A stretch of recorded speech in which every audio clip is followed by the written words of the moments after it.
অসমৰ সংস্কৃতিৰ বৰপথাৰত দক্ষিণ কামৰূপৰ এক উৎকৃষ্ট অৱদান যাত্ৰা। অসমৰ সাংস্কৃতিক জগতখনত এক সুকীয়া মাত্ৰা বহন কৰি আহিছে যাত্ৰা পাৰ্টিয়ে।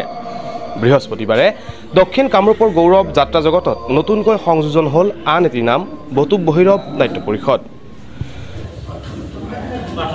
দক্ষিণ কামৰূপৰ পলাশবাৰী বিধানসভা সমষ্টিৰ ঐতিহ্যমণ্ডিত ঠাই বৰিহাটত আত্মপ্ৰকাশ কৰে উক্ত যাত্ৰা নাট্য দলটিয়ে।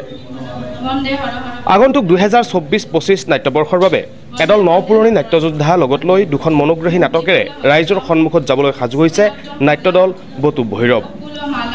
বৃহস্পতিবাৰে অসমৰ ভিন্ন প্ৰান্তৰ পৰা অহা বহুকেইগৰাকী বিশিষ্ট ব্যক্তি, অভিনেতা অভিনেত্ৰী ও কলা কুশলীসকলৰ উপস্থিতিত সম্পূৰ্ণ মাংগলিক ৰীতি নীতিৰে শুভ নাট্যাৰম্ভ অনুষ্ঠানটি অনুষ্ঠিত কৰে বটুক ভৈৰৱ নাট্য পৰিষদে।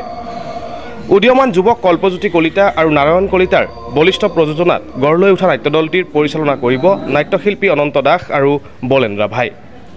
আগন্তুক 2024-25 নাট্যবৰ্ষত ৰাইজৰ আশীৰ্বাদ বুটলিবলৈ সাজু হোৱা উক্ত নাট্যদলটিৰ শিল্পীসকলে সাংবাদিকৰ সন্মুখত আত্মপ্ৰকাশ কৰে এইদৰে। নমস্কাৰ। পোনপ্ৰথমে অসম নিউজলৈ আমি আমাৰ বটুক ভৈৰৱ নাট্য পৰিষদৰ তৰফৰ পৰা সম্ভাষণ জনাইছোঁ। এতিয়া কথা হ'ল, যিহেতু আজিৰ এই শুভ মুহূৰ্ত অনুষ্ঠানটোত আপোনালোকে আহি মানে ইয়াত যিটো অনুষ্ঠান সম্প্ৰচাৰৰ কাৰণে ব্যৱস্থা গ্ৰহণ কৰিলে তাৰ বাবে আপোনালোকক ধন্যবাদ জনাইছোঁ। মানে কথা হ'ল কি, বৰ্তমান আকৌ এটি নতুন নাট্য দল দক্ষিণ কামৰূপত নতুনকৈ সংযোজন হ'ল নাৰায়ণ কলিতা আৰু কল্পজ্যোতি কলিতাৰ নেতৃত্বৰ তত্ত্বাৱধানতে। গতিকে তেওঁলোকে এই গত বছৰ 2024-2025 বৰ্ষত দুখন সুন্দৰ নাটক মানে তেওঁলোকে লৈছে, জৰাৰ কৃষ্ণ দৰ্শন আৰু মায়া মৰিচিকা। গতিকে আমি আশা ৰাখিছোঁ নাট্যদলটিৰ শিল্পীসকলে এই গোটেই দুইখন নাটককে নিজৰ বুলি আদৰি লৈ ৰাইজৰ মাজত সুন্দৰভাৱে উপস্থাপন কৰিলে ৰাইজ নিশ্চয় উপকৃত হ'ব বা অঞ্চলবাসীলৈ এটা মানে ধুনীয়া এটা খবৰ বিয়পি পৰিব যে সঁচাকৈয়ে বটুক ভৈৰৱ নাট্যদল বৰ ধুনীয়া, বৰ ভাল হৈছে। গতিকে আমিও আশা ৰাখিছোঁ। আৰু আচলতে বৰ্তমান মোৰ বেছি অভিজ্ঞতা নাই যদিও 2010 চনৰ পৰা পুনৰ 2024 চনতে মই যাত্ৰা কৰিছোঁ, 10 বছৰ বিৰতিৰ পিছত। কিন্তু 2টা বছৰৰ যাত্ৰাতে বহুতো হয়তো তিতা কেহা অভিজ্ঞতা অলপ লাভ হৈছে। গতিকে সেইবোৰ মষিমূৰ কৰি আপোনালোকে যদি মানে নিজৰ কাৰ্যত মানে উপকৃত হ'ব পাৰে বা আগবাঢ়ি যাব পাৰে তাৰ বাবে আশা ৰাখিছোঁ। নাই, এই ক্ষেত্ৰটোত সম্পূৰ্ণভাৱে নিৰ্ভৰ কৰিব এই বটুক ভৈৰৱ যিটো যাত্ৰা দল জন্ম দিছে এই দুগৰাকী প্ৰযোজকৰ ওপৰত বেছিভাগ নিৰ্ভৰ কৰিব। আচলতে বহুবোৰ যাত্ৰা দলে এতিয়া নোহোৱা হৈছে। ইয়াৰ কাৰণ হয়তো আৰ্থিক দিশৰ প্ৰতিও এটা লক্ষ্য কৰিব পাৰি।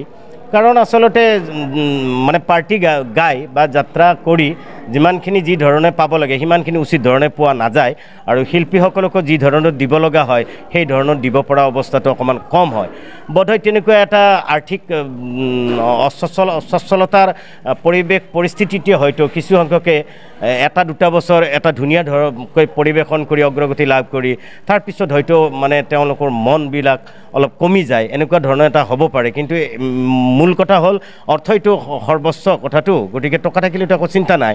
কিন্তু আমি আশা ৰাখিছোঁ বটুক ভৈৰৱ তেনে গতিলৈ নাযাওক আৰু এটা চিৰপ্ৰভা মান হিচাপে গতি কৰি থাকক চিৰদিনলৈ। নাই, এই বিষয়টো আমি আমাৰ যেতিয়া মই প্ৰথম 2023-24 মানে আমাৰ ভাগবিন্দু নাট্যদলৰ শুভ মুহূৰ্তৰ অনুষ্ঠানৰ দিনা এই কথাটোকে কৈছিলোঁ যে মানে থিয়েটাৰবিলাকক, ভ্ৰাম্যমাণ থিয়েটাৰবিলাকক যিটো উদ্যোগ হিচাপে লৈছে, গতিকে যাত্ৰা নাট্যদলসমূহকো ল'ব লাগে। আৰু ইয়াতেও অৱশ্যে চৰকাৰে এটা ঘোষণা কৰিছিলে পেঞ্চনৰ, কিছুসংখ্যকে পাইছে, কিছুসংখ্যকে পোৱা নাই। গতিকে ইয়াৰ আঁৰত কি আছে আমি সেইবিলাক বুজিব নাযাওঁ বা নাচাওঁ।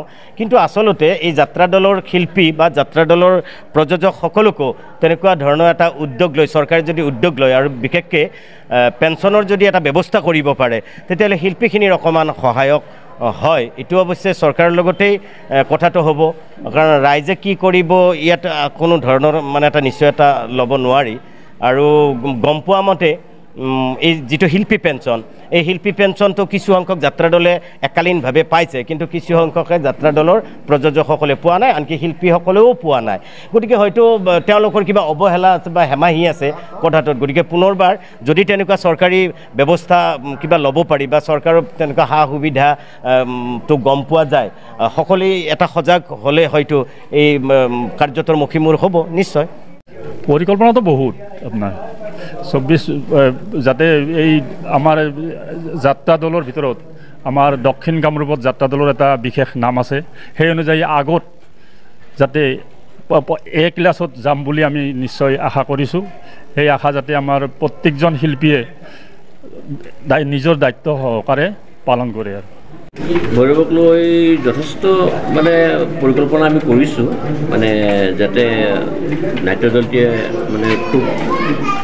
মানে ক'লৈ যাব পাৰে এইখিনি মোৰ বোধেৰে মই ভাবিছোঁ আৰু কিমান দূৰ আমি আগবাঢ়ি যাব পাৰোঁ সেইটো ঈশ্বৰৰ ওপৰত আমি কামনা কৰিছোঁ তেওঁ যাতে আমাক মানে অকণমান মানে সুদৃষ্টিৰে চায় আৰু নাটক কেনেকুৱা লৈছে কি লৈছে নাটক মানে আপোনাৰ ধৰ্মমূলক নাটক এখন আমি লৈছোঁ মানে ধৰ্মমূলক নাটকখন জৰাৰ কৃষ্ণ দৰ্শন আৰু মানে সামাজিক নাটক এখন আমি লৈছোঁ মানে মায়া মৰিচিকা দুইখন নাটকে খুব সুন্দৰ মানে স্ক্ৰিপ্টটো খুবেই ভাল লাগিছে মানে মই দুবাৰমান পঢ়িছোঁ স্ক্ৰিপ্টটো এই স্ক্ৰিপ্টৰ হেৰি মানে হেৰিটো খুবেই ভাল news desk report Assam news 365